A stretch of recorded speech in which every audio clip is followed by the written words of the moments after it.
일본 상품을 불매해야 하고 일본 여행을 가지 말아야 된다라는 이야기들을 많이 하고 있습니다. 여러분 다음 세대들 어린 아이들은 잘 모르겠지만 저는 좀 저희 청년 때 있었던 일이라서 명확하게 기억하는 것은 IMF 때의 상황과 사뭇 많이 비슷하다라는 생각이 들었습니다. 나라가 어려워졌을 때 금 모으기 운동을 했습니다. 그래서 굉장히 많은 것들을 우리가 금액을 모았고 또 돈을 상환하는 데 상징적인 그러한 일을 했었죠. 그런데 그 한 기사가 저는 기억이 났어요. 그 당시에 IMF 때 되게 유명한 영화가 우리나라에 개봉했었는데 타이타닉이라는 영화가 개봉했습니다. 근데 어떤 신문에 보니까 타이타닉을 우리나라에서 너무 많이 봐서 금 모으기에 했던 금액과 똑같은 양의 금액이 외화로 반출됐다. 뭐 이런 글을 제가 본 적이 있습니다. 그러니까 마치 우리가 금 모으기 운동을 했던 그 모습이 그렇게 가치 있어 보이지 않고 뭐 이렇게 어차피 다 빠져나가는 건데 라는 생각을 하게 된 기억이 났어요. 어, 제가 이 일본의 사람들이 저희 나라를 어떻게 생각하고 또 일본의 총리가 우리나라를 어떻게 이야기하는지를 뭐 크게 관심은 없었는데 제가 이제 집을 들어가니까 저희 아내가 이제 그런 얘기를 하더라고요. 이렇게 이런 일들이 있고 이 엄마들이 모이는 카페에서 특별히 우리가 일본의 물품들을 쓰지 않고 이렇게 해야 되겠다 이런 얘기를 저한테 하더라고요. 그런데 지금 당장 오늘 밤에 채워야 할 우리 아이의 기저귀도 국산은 아니거든요. 그리고 우리 내 삶의 주변에 너무나도 많은 그 나라 제품이 있고 또 그 나라 문화의 것들이 너무나도 많이 있다라는 것을 나누었습니다. 아내가 그런 얘기를 하더라고요. 그러함에도 불구하고 우리가 이러한 부분에 대해서 함께 생각을 갖고 나아가야 된다. 뭐 이런 얘기를 하더라고요. 우리가 비록 온전하게 그 모든 것들을 다 이렇게 승리하는 그리고 완벽하게 이것들을 다 이렇게 했다라고 보여주는 그러한 삶이 없을지라도 우리의 생각과 마음들에 대해서는 우리의 편한 것과 우리의 떼어낼 수 없는 부분들이 있다 할지라도 우리는 이걸 해봤자 의미가 없어 라고 하는 것보다는 우리에게 주어진 우리가 할 수 있는 우리가 조금 불편하지만 내려놔야 할 그러한 부분들은 붙잡고 나아가야 된다는 생각이 들었습니다. 동일하게 우리의 신앙생활 한번 돌아보시면 좋을 것 같습니다. 우리의 삶 가운데 가장 신앙인들이 중요한 삶이 무엇입니까? 주일날 예배를 드리는 삶이 가장 중요합니까? 너무 중요하죠. 그런데 저는 청년 때부터 제가 이제 중고등부 때부터 들었던 말이 있어요. 저희 그 이쁜 교회 누나가 저한테 그런 얘기를 했거든요. 호성아 한 주간 승리해 이렇게 얘기하는 그 얘기를 들었습니다. 그래서 저는 그 당시에 그 내용이 진짜 어떤 내용인지 잘 이해가 되지 않았지만 아멘 누나 누나도 승리하세요 이렇게 대답을 했어요. 네. 굉장히 귀여웠는데 지금 귀엽지 않은 것 같습니다. 여러분 표정을 보니까 그 대화를 주고 받는 과정 속에서 평생 동안 그랬던 것 같아요. 내가 정말 온전하게 하나님 앞에 말씀으로 하나님의 능력으로 승리하는 인생을 살아갔는지 저에게 가끔 이 대화의 주제 가운데 묻게 되는 질문하게 되는 이 내용이 있는데 그건 뭐냐면 목사님 지금까지 신앙생활하고 사역을 하는데 가장 괴로웠던 때가 언제였습니까? 라고 물어보시는 거죠. 여러 가지가 있었던 것 같아요. 행복하지 않을 때 정말 주님 안에서 너무 기쁘고 좋았는데 행복하지 않고 과거에 있었던 좋은 것들이 점차 사라지고 있고 대화가 되지 않고 좋은 가치 있는 것들이 무너지고 근데 가장 힘들고 어려운 것은 무엇이냐면 제 안에 하나님을 바라보지 못하는 그런 모습으로 사역을 감당할 때가 제일 힘들더라고요. 거짓말로 꾸미는 거죠. 마치 목사이니까 그런 척 하는 거죠. 그러면서 이렇게 자조합니다. 이게 의미가 있을까? 내가 이런 일을 지금 앞에 이런 일을 감당하고 목사라는 타이틀을 갖고 있는 것이 옳은 것인가? 이런 생각을 할 때가 있는 거죠. 굉장히 괴로운 순간인 것 같습니다. 그럴 때가. 그런데 오늘 우리가 함께 읽어본 본문을 통해서 혹시 저와 같은 고민이 있고 저와 같은 어려움이 있다면 우리가 어떠한 마음으로 주의 일을 감당하고 주의 사람으로 살아가야 되는지 말씀을 나누어 보기 바랍니다. 오늘 본문은 하나님의 말씀이 얼마나 중요한지를 잘 보여주고 있는 본문이에요. 아브라함은 자손을 간절히 원했고 하나님께서는 아브라함에게 이삭을 주셨습니다. 중요한 것은 그때가 언제인가 하는 것이죠. 본문에 언제입니까? 아브라함의 나이 100세. 이미 고령으로 아이를 낳을 수 있는 능력을 잃은 상태였고 사라 역시 90세의 고령이었고 두 사람은 생물학적으로 아이를 갖기 불가능한 상태였다는 것입니다. 이러한 상태에서 아들 이삭이 태어난 거죠. 이 많은 신학자들은 오늘 본문을 이렇게 이야기해요. 처녀의 몸에서 잉태되어서 성령의 능력으로 날 예수 그리스도를 상징한다. 이렇게 이야기합니다. 두 사건의 공통점, 그러니까 지금 이삭이 태어난 것과 예수 그리스도가 이 땅에 태어나신 그 사건의 공통점은 아이를 낳은 기적이라기보다는 먼저 하나님의 말씀이 우리에게 주어졌다라는 것이죠. 이삭도 그렇고 예수님도 잉태되기 전에 천사가 와서 말씀을 주었다는 거예요. 특별히 예수님은 그 인생이 말씀대로 이 땅에 오신 것이고 말씀대로 사시다가 말씀대로 다시 돌아가셨습니다. 이삭이 탄생할 때 하나님께서 반복적으로 두 번 오늘 본문에 강조한 말씀이 있죠. 어떤 것입니까? 여호와의 그 말씀대로라는 표현이에요. 우리에게 하나님의 말씀이 얼마나 중요한 것임을 알려주기 위한 것이죠. 그러면 이제 우리가 우리의 삶을 어떻게 온전하게 하나님께 영광 돌릴 수 있는가라는 생각을 해보면 그렇죠. 하나님 말씀 붙잡고 하나님의 은혜 가운데 살아가야 되겠다라는 생각을 갖고 또 나아가는 것이죠. 오늘 본문을 다시 한번 1절부터 2절 다시 읽어보도록 하겠습니다. 1절부터 2절입니다. 시작. 여호와께서 말씀하신 대로 사라를 돌보셨고 여호와께서 말씀하신 대로 사라에게 행하셨으므로 사라가 임신하고 하나님이 말씀하신 시기가 되어 노년에 아브라함에게 아들을 낳으니. 오늘 말씀 1절과 2절을 조금 더 구체적으로 살펴보면 1절 보시면 여호와께서라고 시작을 합니다. 여호와께서라고 시작한 이유는 뭐냐면 이 지금 22장에 일어난 기적의 사건이 누구 주도로 되었다? 하나님 주도로 되었다라는 것을 강조하는 거죠. 그리고 하나님이 말씀하셨대요. 기한에 이르면 내 아들을 주겠다라고 하셨던 창세기 18장 10절과 14절의 말씀대로 하나님이 그 하신 말씀대로 아들을 주셨다라는 거죠. 하나님께서 자신이 하신 말씀을 반드시 이행하고 신실하신 분이심을 거듭 강조하는 겁니다. 그리고 참 은혜로운 건 뭐냐면 사라를 돌보셨고라는 표현이에요. 돌보셨다라는 표현은 이 원어적으로 똑같은 의미가 뭐냐면 방문하셨다라는 거예요. 실제적으로 사라를 방문했어요. 그리고 이 방문에서 무엇을 하십니까? 너에게 내년에 아들이 주어질 거야 라고 말씀하신 거예요. 친히. 다윗은요 자신의 인생을 돌아볼 때 이렇게 고백해요. 시편 8편 4편에서 사람이 무엇이기에 주께서 그를 생각하시며 인자가 무엇이기에 주께서 그를 돌보시나이까. 그냥 돌아보니까 하나님께서 나를 막 케어해 주셨어 라는 것이 아니라 지금 다윗이 고백하는 것, 그리고 지금 하나님의 말씀에 이야기하는 게 뭡니까? 직접 오셔서 우리를 만져주시고 말씀하시고 권면하시고 붙잡아 주셨다라는 거예요.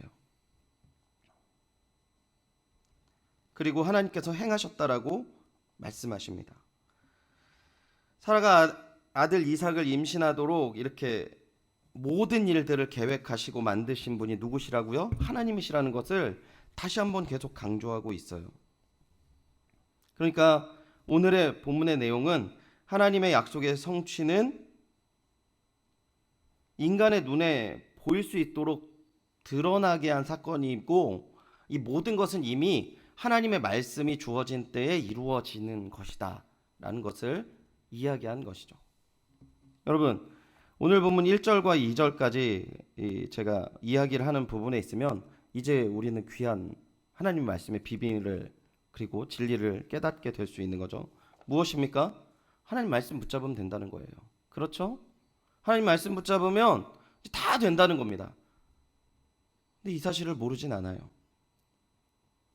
이 사실을 우리가 전혀 모르지 않아요. 여러분, 하나님의 말씀이 강조되고 있지만 오늘 본문 속에서 말씀하시는 가장 중심 내용 뭐냐면 하나님이 일을 하신다라는 거예요.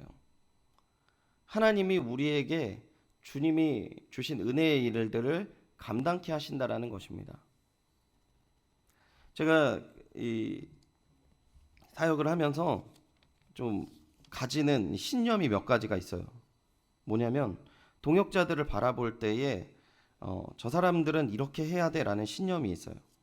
특별히 그 제가 뭐 목사님, 전도사님, 뭐 다 강도사님 이렇게 좀 타이트한 시선으로 바라보는 부분도 있지만 교육부서를 오래 했기 때문에 교사에 대한 분명한 철학이 있었습니다. 어떤 철학이냐면 교사분들은 학생의 모범이 되어야 돼요. 학생의 모범이 되지 않는 것은 자격이 없다고 생각해요. 저는 지각을 하는 교사들이나 뭐 이렇게 떠드는 교사들, 뭐 애들이랑 계속 장난치는 교사들 굉장히 단호하게 혼냈습니다. 정말. 그리고 그러한 부분을 견디지 못한 분들은 제가 그 교회에 있는 상황에서 그 부서를 나가면 다시는 받아들이지 않았어요. 좀 굉장히 그런 부분을 강조했고 굉장히 그 부분이 중요하다라고 꽤 오랫동안 사역을 했었던 것이죠. 그리고 이제 그 교육부서를 조금 넘어서 어른 사역을 하고 청년부 사역을 해서 조금 이렇게 옮겨갔을 때도 그 기준이 변하진 않았어요. 청년부 리더 가운데에서 세워진 몇 가지 룰을 지키지 않으면 저는 단호하게 그 청년부 리더들 다 내려놓게 했습니다. 그럼 교회를 떠나든 말든 그 부분에 대해서는 그거는 우리에게 처음에 시작된 약속들을 지키지 않은 것이라고 이렇게 단호하게 이야기를 하고요. 교육부 디렉터를 맡았을 때 모든 부서의 기준은 그거였습니다. 그런데 제가 시간이 지나고 이제 연희교회에 와서 감사와 사랑으로 이렇게 어른 사역을 맡기 시작했을 때 이제 행정을 맡다 보니까 모든 통계들이나 상황들이 눈에 들어와요. 그러면 그렇지 못한 제 기준에 미치지 못한 사람들이 너무 많이 발견이 되는 거죠. 부서 그 담당 사역자들에게 저는 되게 냉정하게 그 부분에 대해서 지적을 합니다. 교육에 대한 분명한 방향과 세움을 어떻게 할 것이냐, 이런 상황 계속 방치할 거냐 분명하게 이야기를 하거든요. 근데 제가 이제 그 담당 선생님들이 이제 저희 교구인 경우가 있고 뭐 이렇게 아닌 경우가 있는데 예, 제가 작년까지는 1, 2교구를 했고 올해 이제 3, 4교구를 하니까 이제 대부분의 그 집사님들이나 권사님들 그리고 이제 그런 분들을 이제 제가 직간접적으로 알게 되었습니다. 근데 이제 그 선상에 있는 분이에요. 이야기를 이렇게 쭉 듣는 시간이 우연찮게 갖게 되었어요. 근데 이분을 만나서 제가 이제 마음속에 이제 다짐을 했죠. 분명하게 좀 얘기를 해줘야 되겠다. 당신이 지금 이런 영향을 끼치고 있습니다. 분명하게, 따끔하게, 가능하면 사역을 좀 내려놓게 해야 되겠다. 이런 마음으로 이렇게 만났어요. 근데 이분 첫 마디가 뭐냐면 그런 얘기를 하시더라고요. 정말 저희 너무 부족함으로 하나님 앞에 너무 자기 자신이 부끄럽다는 거죠. 어떻게 해야 될지 모르겠다는 거예요. 신앙의 중심을 잡아야 되는데 너무 맨날 흔들린대요. 가족과 모든 상황을 제가 쭉 들었을 때 제 입에서 나오는 말은 무엇이었냐면 그 분에게 집사님, 하나님께서 집사님 그러한 몸부림치시는 부분들을 기뻐하실 겁니다. 제 모습을 돌아보건대 집사님이랑 그렇게 다르지 않아요. 만약에 하나님의 말씀을 주고받는 이 자리가 그렇게 냉철한 자리로 눈으로 하나님께서 나를 바라보셨다면 저는 지금 목회자를 할 수 없었을 것입니다. 힘내세요. 본인의 부족함을 알고도 계속적으로 교사를 지원하시고 주의 일들을 감당하시는 그 몸부림에 제가 다시 한번 고개를 숙입니다. 목사님 꼭 승리하시기 바랍니다. 기도할게요. 그 집사님의 모습을 보면서 더 부족한 제 모습을 발견하게 된 것이죠. 여러분, 오늘 본문 1절과 2절 여러분 함께 읽어봤을 때 하나님이 말씀이 임했습니다. 하나님 말씀대로 살아가는 것이 너무나도 중요합니다. 저는 이렇게 이 말씀대로 살아가기를 소원하고요. 제가 그러한 부분에 본이 되기를 하나님 앞에 간구합니다. 하지만 그러한 삶을 살지 못한다 할지라도 오늘 본문에서 말씀하신 하나님의 중요한 의도가 무엇입니까? 내가 그 모든 것들을 채우며 너의 몸부림, 작은 몸부림과 신음을 안타까워하고 내가 널 붙들고 끝까지 이루겠다라는 것이에요. 1년 전에 사라가 여러분 창세기 18장을 보시면 하나님께서 내년에 너에게 아들이 있겠다라고 이야기했을 때 어떻게 했습니까? 웃었어요. 남편도 나이가 많이 들었고 나도 나이가 많은데 어떻게 아이를 낳겠냐고 웃었어요. 그래서 하나님께 지적하죠. 너가 내 말을 듣고 너 웃니? 라고 얘기하니까 웃지 않았어요 라고 거짓말하죠. 당황해서. 그런데 웃었으니까 끝. 아이가 없어. 너는 시험에서 떨어진 거야. 우리 하나님 그러시지 않으시더라고요. 정해진 기한이 되었을 때 그 말씀대로 주님께서 그 이 가정에 아들 이삭을 주셨습니다. 이 시간 하나님의 말씀대로 살기를 원하시고 하나님의 은혜 가운데 몸부림치시는 귀한 주님의 동역자 되신 여러분, 동일한 하나님의 은혜와 사랑을 누리며 하나님 앞에 채움을 받고 하나님의 보살핌을 받고 하나님의 말씀의 성취를 누리시는 귀한 은혜와 사랑이 가득한 하나님의 자녀된 삶이 되시기를 축원드립니다.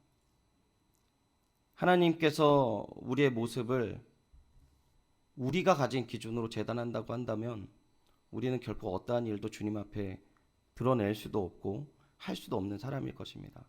하지만 주님께서 그 크신 은혜와 사랑으로 우리를 채워주시며 이루신다는 것이죠.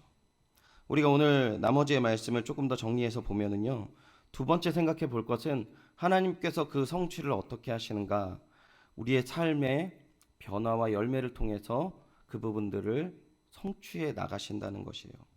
3절 보겠습니다. 아브라함이 그에게 태어난 아들 곧 사라가 자기에게 낳은 아들을 이름하여 이삭이라 하였고라고 얘기했어요. 이름을 붙여줍니다. 실존하는 거예요. 이 아이는 전설이 아니고 실존하는 사람이었다라는 표현입니다. 이삭이었다는 거죠. 여러분, 이삭이란 이름이 웃음이라는 거거든요. 그럼 사라는 하나님의 말씀을 받았을 때 자신의 마음이 어떤 마음이에요? 비웃는 마음이에요.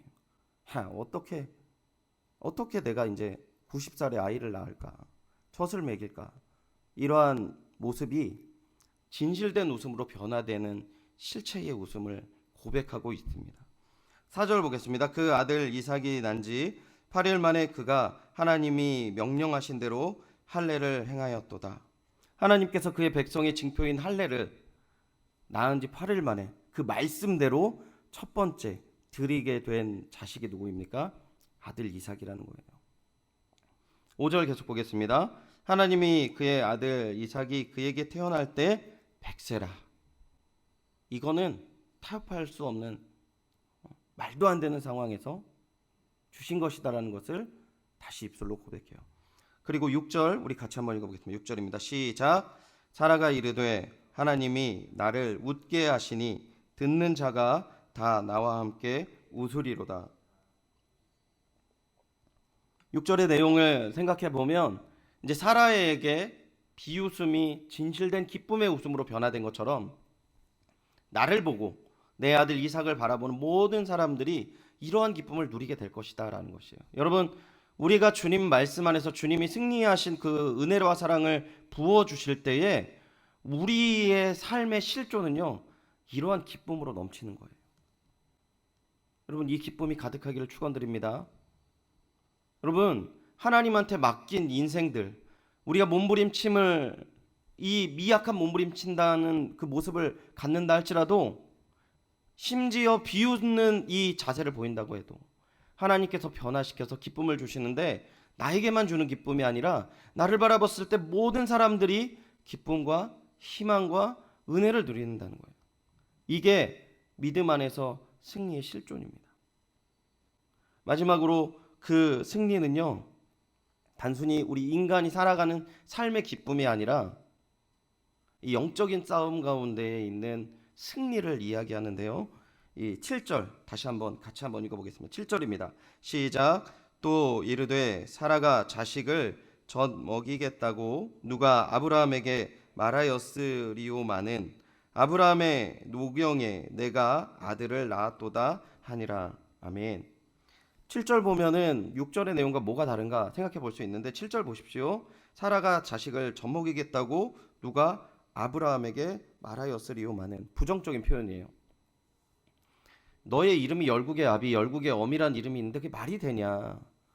뭐 하나님께서 너한테 아이를 주겠다라고 하는데 말이 되냐? 이 말도 안 되는 상황이야. 있을 수 없는 일이야. 이러한 비아냥거림과 손가락질 사이에서 이제 우리가 승리했다라는 거예요. 믿음의 삶을 살아갈 때 세상 사람들은요, 은근히 이런 시선으로 우리에게 말을 합니다. 말씀대로 산다고? 니네들 어떻게 살아갈 건데?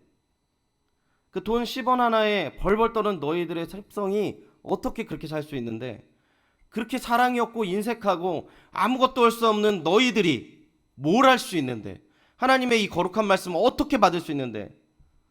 근데 이렇게 모든 우리를 비아냥거리는 그 말의 배우가 누구입니까? 이거 어두운 세력이라는 거예요. 사단의 세력이 그렇게 우리에게 이야기하는 겁니다. 그런데 우리가 결국에는 어떠한 모습으로 나아갑니까? 아브라함이 노경에 내가 아들을 낳았도다, 이런 거예요. 그냥 저 산 위에 올라가서 사람들 볼 때 내가 승리했다라는 거예요. 하나님의 말씀이 승리했다, 이렇게 이야기하는 거예요. 우리가 하나님의 자녀임을 깨닫고 몸부림치며 우리의 삶 속에서 일어나는 모든 은혜와 사랑은 결국엔 하나님의 승리하심으로 증거되어진다라는 것입니다. 하나님을 사랑하시고 주의 일들을 감당하시는 귀한 주님의 동역자된 여러분, 이 귀한 말씀 꼭 기억하시고 이제 하반기 사역이 시작되는 가운데 있습니다.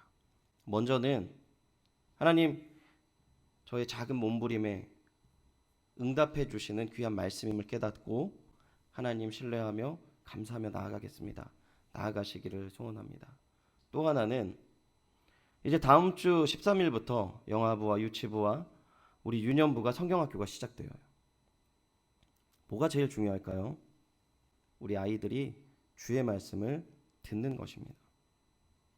기도하실 때 주님, 내가 이 은혜를 누리고 알게 하신 것처럼 우리의 다음 세대, 여름 사역을, 여름 성경학교와 수련회를 하는 모든 자리 가운데 주의 말씀을 듣게 하시고 하나님의 은혜 가운데 세워 주시옵소서. 중보하시고 함께 그 은혜를 누리시는 귀한 하나님의 동역자들 되시기를 축원드립니다.